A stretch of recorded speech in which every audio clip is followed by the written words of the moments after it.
Le monde menacé par le progrès scientifique et technologique. L'utilisation de nouvelles technologies a fait augmenter la productivité.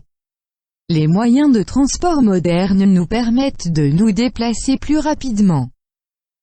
Ainsi, les moyens de communication permettent d'être en contact avec nos proches à n'importe quel endroit de la planète.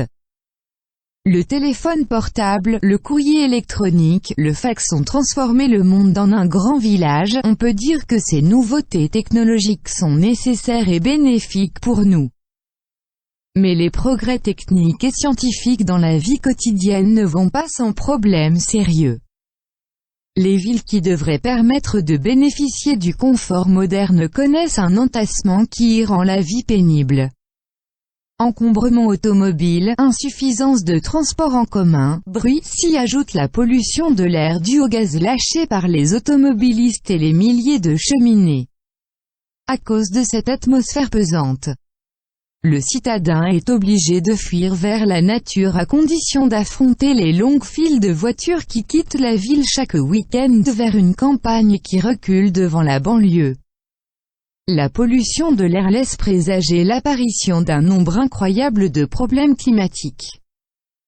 Il reste à préciser que la pollution de l'air et de l'eau, la disparition de la nature inquiète les dirigeants des pays développés et les incite à prendre des mesures pour protéger l'environnement.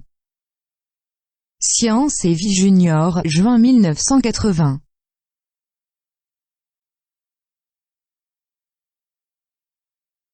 Le monde menacé par le progrès scientifique et technologique.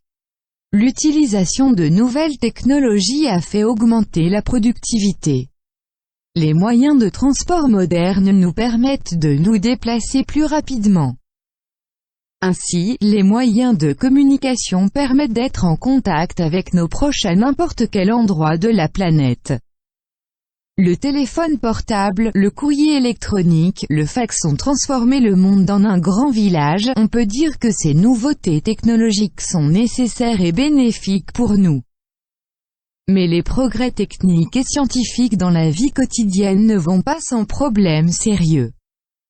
Les villes qui devraient permettre de bénéficier du confort moderne connaissent un entassement qui y rend la vie pénible.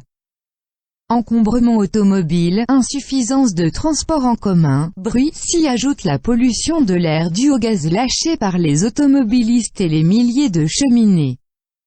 À cause de cette atmosphère pesante, le citadin est obligé de fuir vers la nature à condition d'affronter les longues files de voitures qui quittent la ville chaque week-end vers une campagne qui recule devant la banlieue.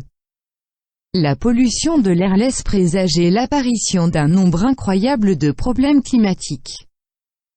Il reste à préciser que la pollution de l'air et de l'eau, la disparition de la nature inquiète les dirigeants des pays développés et les incite à prendre des mesures pour protéger l'environnement. Science et Vie Junior, juin 1980.